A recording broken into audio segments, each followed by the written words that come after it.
तो अभी हम लोग जो देख रहे थे डिस्टल ह्यूमरस फ्रैक्चर।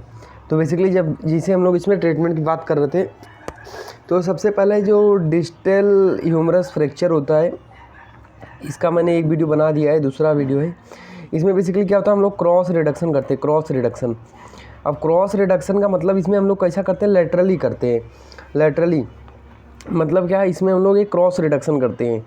तो यहाँ पे परक्यूटेनियस हम लोग परक्यूटेनियस के वायर से हम लोग क्या करते हैं, क्रॉस रिडक्शन करते हैं। अब इसमें क्या होता है कि यहाँ पे हम लोग मीडियल साइड से वायर हम लोग नहीं डालते हैं, मीडियल साइड से हम लोग इसमें वायर नहीं डालते। मतलब इसमें क्या होता है कि मीडियल साइड से वायर हम लोग नहीं डालते। क्यों नहीं डालते? क्योंकि वहाँ पे अपनी आती है अल्नर नर्व।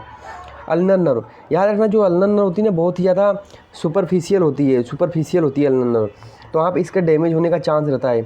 इसी के लिए हम लोग क्रॉस रिडक्शन करते हैं, लेटरल साइड से हम लोग जाते हैं, मीडियल साइड से नहीं जाते। अगर सपोज एक्सटेंशन में हम लोग ये करते हैं, अगर सपोज फ्लेक्शन हो गया, क्योंकि हम लोग को पता है 90% तो एक्सटेंशन होता है, 90% एक्सटेंशन होता है। और क्या होता है, फ्लेक्शन कितना परसेंट होता है, अपना फ्लेक्शन ये 10% होता है। तो फ्लेक्शन में हम लोग क्या करते हैं, स्किन को वहाँ पे हम लोग चीरा लगा के और अल्नर नर्व को बचा के फिर हम लोग उसमें वायर डालते हैं, मीडियली जाना पड़ता है अपने को। ये हो गया। तो जैसे मैंने यार बता दिया था एक्सटेंशन क्या होता है, एक्सटेंशन फ्रैक्चर क्या होता है। एक्सटेंशन फ्रैक्चर कि जो बेसिकली प्रॉक्सिमल जो अपना डिस्टल है, यहाँ पे सपोज ये एल्बो हो गया, ये रेडियस अल्ना एल्बो हो गया। जो प्रॉक्सिमल फ्रेगमेंट का इंटीरियर पार्ट है, जो प्रॉक्सिमल फ्रेगमेंट का इंटीरियर पार्ट है, वो डिस्टल फ्रेगमेंट के इंटीरियर पार्ट से क्या होना चाहिए, आगे होना चाहिए। डिस्टल फ्रेगमेंट का इंटीरियर पार्ट प्रॉक्सिमल के फ्रेगमेंट के पीछे, प्रॉक्सिमल के इंटीरियर के पीछे होना चाहिए। मतलब क्या, जो डिस्टल का इंटीरियर फ्रेगमेंट है वो प्रॉक्सिमल के इंटीरियर फ्रेगमेंट के क्या होना चाहिए, पीछे होना चाहिए। तो ये इंटीरियर इसका हो गया और ये वाला इंटीरियर इसके हो गया। तो देखो ये इसके क्या है, पीछे है, तो इसको ये क्या हो गया, बेसिकली एक्सटेंशन हो गया। और बेसिकली जस्ट उल्टा फ्लेक्शन में क्या होगा, डिस्टल का जो इंटीरियर पार्ट होगा प्रॉक्सिमल के क्या रहेगा, आगे रहेगा। तो देखो ये डिस्टल हो गया, ये प्रॉक्सिमल हो गया। तो डिस्टल फ्रेगमेंट का इंटीरियर पार्ट प्रॉक्सिमल के क्या है, आगे है। तो उसको हम लोग क्या बोलेंगे, फ्लेक्शन। तो इस केस में हम लोग को चीरा लगा के मीडियली हम लोग को जाना पड़ता है, अल्नर नर्व को बचा के वायर डालते हैं। ये हो गया। तो के बाद परक्यूटेनियस हम लोग डालते हैं। देन इसके बाद अभी देखो यहाँ पे इसका होता है कॉम्प्लिकेशन। तो सबसे पहले मैं के वायर बता दूं, जैसे एक्सरे में दिखा दूं। तो देखो ये देखो के वायर देखो वैसा क्रॉस डाला है, क्रॉस रिडक्शन किया गया है। तो ये एक्सटेंशन फ्रैक्चर है, एक्सटेंशन सुप्राकोंडाइलर फ्रैक्चर है। तो ये एक्सटेंशन सुप्राकोंडाइलर फ्रैक्चर जिसमें हम लोग ने के वायर कहाँ डाला है, लेटरली। ये हो गया। अब हम लोग आगे देखते हैं। अभी देखो कॉम्प्लिकेशन में सबसे पहले होता है एक होता है इमीडिएट कॉम्प्लिकेशन। अब इमीडिएट कॉम्प्लिकेशन में क्या होता है, इमीडिएट कॉम्प्लिकेशन में क्या होता है, यहाँ पे न्यूरोवास्कुलर इंजरी होती है। याद रखना, मैंने बताया था सुप्राकोंडाइलर फ्रैक्चर में न्यूरो में सबसे बेसिकली इसमें न्यूरो में कौन सा डैमेज होने का चांस होता है, बेसिकली मीडियन नर्व। तो मीडियन नर्व में यहाँ पे पॉइंट इंडेक्स मिलेगा, पॉइंट इंडेक्स का मतलब क्या होता है, बेसिकली यहाँ पे अपनी दो मसल होती है। एक होता है फ्लेक्सर डिजिटोरस सुपरफिशियलिस और एक होता है अपना फ्लेक्सर डिजिटोरम प्रोफंडस, FDP। ये दो मसल होती है जो कि बेसिकली क्या कराती है ना, अभी जैसे थोड़ा सा बताऊँ यहाँ पे कि ये सपोज अपना ये देखो ये यहाँ पे अंगूठा हो गया, ये वाला। तो यहाँ से ना बेसिकली यहाँ तक अपना मीडियन नर्व सप्लाई होता है, मीडियन नर्व। ये मैं ये प्रोनेशन पोजीशन में, प्रोनेशन सुपिनेशन। तो ये प्रोनेशन मतलब ये प्रोनेशन पोजीशन में है। और इसके बाद ये वाला देखो, ये क्या होता है ना, यहाँ पे अपना होता है, यहाँ पे अल्नर नर्व सप्लाई होती है और यहाँ पे क्या होती है, मीडियन नर्व सप्लाई होती है, मीडियन नर्व सप्लाई होती है। अब इसी को उल्टा कर दें, प्रोनेशन सुपिनेशन कर दें, तो बेसिकली क्या गया, हाँ ये हाथ सीधा है अपना, अगर ये उल्टा कर देंगे तो यहाँ पे अपना रेडियल नर्व आ जाएगा और ये अल्नर नर्व ही रहेगा। तो बेसिकली क्या होगा, जब भी मीडियन नर्व डैमेज होती है ना, तो यहाँ पे ये वाला जो इंडेक्स फिंगर है, दिस इज इंडेक्स फिंगर। तो ये बेसिकली क्या होता है यहाँ पे, ये बेसिकली क्या होता है यहाँ पे कि हम लोग पेशेंट को बोलते हैं अपनी उंगली मोड़ने के लिए, तो ये सब उंगली मोड़ लेता है, ये भी मोड़ लेता है, ये भी मोड़ लेता है, ये भी मोड़ लेता है, पर ये वाला उंगली नहीं मोड़ पाता क्योंकि यहाँ पे मीडियन नर्व आगे की तरफ जाती है।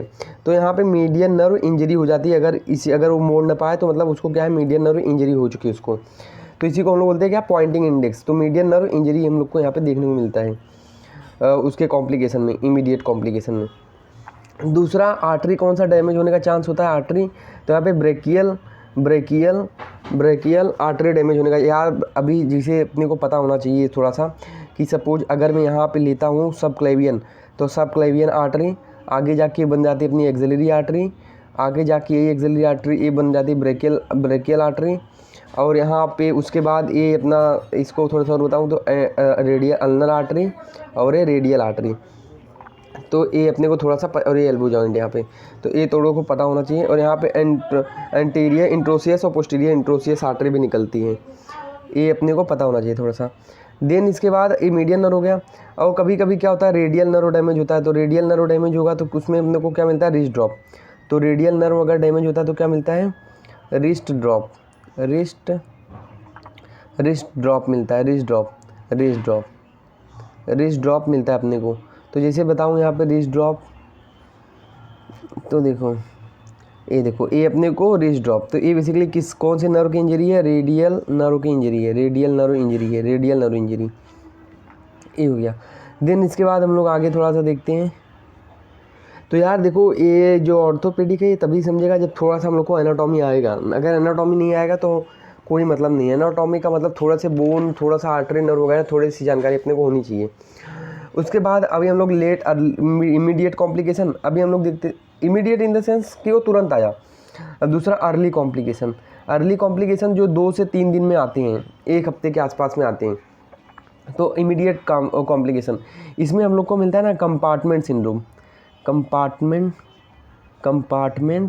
सिंड्रोम। ये बहुत ही ज़्यादा इंपॉर्टेंट है। अगर ये बेसिकली क्या होता है ना, बेसिकली कंपार्टमेंट सिंड्रोम एक इमरजेंसी कंडीशन है।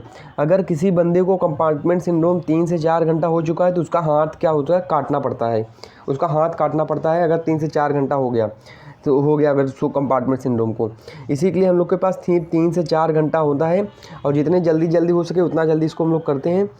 इसमें क्या होता है, बेसिकली इमरजेंसी कंडीशन। अब इसमें होता क्या है कंपार्टमेंट सिंड्रोम का, तो जैसे हम लोग को बताऊं कि सपोज यहाँ पे फ्रैक्चर हो गया, सपोज ये एल्बो, और यहाँ पे सपोज फ्रैक्चर हो गया है, तो बेसिकली क्या होता है ना, कभी कभी खून का रिसाव मसल से, बोन में भी क्या होती है, न्यूट्रिएंट आर्टरी, तो बोन से खून का रिसाव इतना ज़्यादा होता है कि वो बेसिकली क्या होता है, खून का रिसाव मतलब खून का बहाव इतना ज़्यादा होता है कि वो बहुत ज़्यादा वहाँ पे कलेक्ट हो जाता है। और बहुत ज़्यादा कलेक्ट हो जाएगा तो क्या होगा, वहाँ पे प्रेशर बढ़ता है। फिर अभी देखो, मसल है, मसल के बाहर क्या होती है, फेसिया होती है, तो वो बेसिकली क्या, वो प्रेशर मारता है बाहर की तरफ, फेसिया वगैरह की तरफ क्या मिलता है, प्रेशर मारता है। तो ये बेसिकली यहाँ पे मसल, ये बेसिकली यहाँ पे क्या होगा, खून का रिसाव होगा और वो प्रेशर मारेगा। तो बेसिकली यहाँ पे बहुत ज़्यादा प्रेशर मारता है, इसकी वजह से क्या होती है, वहाँ पे आर्टरी और नर्व डैमेज होने का चांस होता है। यहाँ पे बहुत ज़्यादा पेशेंट को प्रेशर फील होता है अगर उसको कंपार्टमेंट सिंड्रोम होता है। तो ये हो गया कंपार्टमेंट सिंड्रोम। एक तो लेग में और एक हैंड में बहुत ज़्यादा कॉमन होता है, लेग में और हैंड में कंपार्टमेंट सिंड्रोम। तो ये आर्म में, और ये बेसिकली अगर बताऊँ तो आर्म में, मोर स्पेसिफिक बताऊँ तो आर्म में, और ये एक और टीबिया में, ये 2 में बहुत ज़्यादा कॉमन होता है कंपार्टमेंट सिंड्रोम। तो ये खून के रिसाव की वजह से क्या होता है, ब्लड बहुत ज़्यादा कलेक्ट हो जाता है और प्रेशर लगता है। तो कंपार्टमेंट सिंड्रोम हम लोग पहचानेंगे कैसे, तो यहाँ पे 5 क्राइटेरिया होती है। सबसे पहले वहाँ पे क्या होगा, पेन। तो यहाँ पे बहुत ज़्यादा सीवियर पेन होता है, तो इसको हम लोग याद कैसे करते हैं, यहाँ पे हम लोग इसको 5P से याद करते हैं। पहला पेन, दूसरा पैलर, तो जहाँ पे होगा ना वहाँ पे वो पीलापन हो जाएगा, दूसरा पैलर। तीसरा क्या होता है, पल्सनेसनेस, तो वहाँ पे पल्स भी स्लो हो जाती है क्योंकि बहुत ज़्यादा प्रेशर पड़ता है आर्टरी वगैरह पे। तो पेन, पैलर, पल्सनेस। फोर्थ होगा पैरास्थीसिया मतलब सेंसेशन वहाँ पे बहुत ही डिक्रीज हो जाएंगे सेंसेशन। और चौथा पाँचवा होता है पैरालिसिस, हाथी पैरालिसिस, मोटर एक्टिविटी खत्म हो जाएगी। तो 5P हम लोग कैसे याद रखेंगे, बहुत ही सिंपल है। पहला पेन, सीवियर इंटेंस पेन होगा, बहुत ज़्यादा पेन होगा उसमें, बहुत ज़्यादा प्रेशर पड़ रहा होगा उसमें। पैलर, पीलापन वहाँ पे हो जाएगा वहाँ पे। पल्सनेसनेस, पल्सनेसनेस मतलब वहाँ पे पल्स गायब हो जाएगी। थर्ड फोर्थ अपने को बताऊँ, पेन, पैलर, पल्सनेसनेस और पैरास्थीसिया, पैरास्थीसिया और पांचवा क्या है, पैरालिसिस। तो अगर ये पैरालिसिस मतलब उसमें फिर हाथ अपना काटना पड़ जाएगा अगर। तो यहाँ पे अब ट्रीटमेंट हम लोग कंपार्टमेंट से इन लोगों को कोई आया तुरंत इमरजेंसी में कैसे ट्रीटमेंट करेंगे, तो बस यार अगर प्रेशर है तो प्रेशर रिलीज कर दो, प्रेशर रिलीज कर दो। प्रेशर रिलीज कैसे करेंगे, फेसिया को कट करके, फेसिया को हम लोग क्या करेंगे, कट करके। तो यहाँ पे हम लोग क्या ट्रीटमेंट रहता है, फेसियोक्टोमी, फेसियोक्टोमी। फेसियोक्टोमी का मतलब फेसियोक्टोमी नहीं करेंगे, फेसियोक्टोमी मतलब बता रहा हूँ क्या होता है। एक होता है फेसियोक्टोमी और एक होता है फेसियोटोमी, फेसियोटोमी। एक होता है फेसियोटोमी और एक होता है फेसियोक्टोमी। फेसियोक्टोमी का मतलब क्या होता है, फेसियोक्टोमी का मतलब क्या होता है कि हम लोग ने फेसिया को क्या किया, हटा दिया, पूरा कट करके ही हटा दिया। तो ये नहीं करना है, ये नहीं करना है हम लोग को। क्या करना है, फेसियोटोमी मतलब, फेसियोटोमी मतलब फेसिया पे चीरा लगा दिया, चीरा लगा दिया, प्रेशर रिलीज कर दिया। क्योंकि यार मसल में ही खून वगैरह जमा हुआ है, तो फेसिया रिलीज कर देंगे तो मसल खुल जाएगी, तो वहाँ पे क्या होगा, वो प्रेशर रिलीज हो जाएगा, ये हो जाएगा। तो बेसिकली क्या होगा, हम लोग यहाँ पे फेसियोटोमी करेंगे, मतलब बस फेसिया पे चीरा लगाएंगे। अब हम लोग आगे देखते हैं, तो लेट कॉम्प्लिकेशन अभी हम लोग देखेंगे। तो लेट कॉम्प्लिकेशन में यहाँ पे क्या होता है, basically virus deformity, virus deformity. अब मैंने यार बताया था वायरस डिफॉर्मिटी क्या होता है। जो हाथ होता है, फोर आर्म हो गया, सॉरी आर्म हो गया, ये हो गया, और यहाँ पे होता है बेसिकली फोर आर्म हो गया। तो यहाँ पे कैरिंग एंगल होता है, कैरिंग एंगल होता है। तो इसको बताऊँ, ये अपना कैरिंग एंगल होता है। जो मेल में 11 से 12 होता है, फीमेल में 14 से 16 होता है।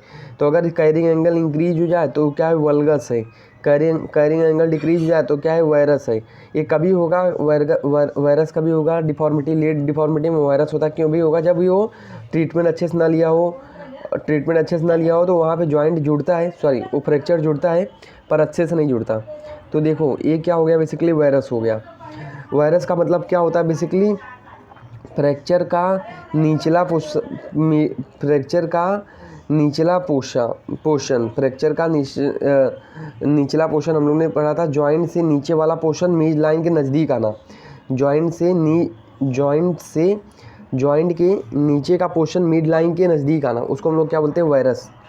और जॉइंट के अभी यही सपोज यही जॉइंट है, ये सपोज ये जॉइंट है, और जॉइंट से नीचे का पोर्शन दूर जाना, ये क्या हो गया, वल्गस। तो this is valgus and this is virus. तो अपने को क्या दिखता है, वायरस दिखता है, ये हो गया। तो जैसे ये देखो, बताओ ये क्या है, ये तो यहाँ पे देखो जॉइंट से उसका निचला पोर्शन, जॉइंट से निचला पोर्शन कहाँ जा रहा है, दूर जा रहा है। तो this is what, this is valgus. ये क्या अपना वल्गस है, ये वल्गस है। पर ये नहीं दिखता अपने को, क्या दिखता है, वायरस दिखता है। तो वायरस दिखाऊँ, ये देखो वायरस, ये वायरस है।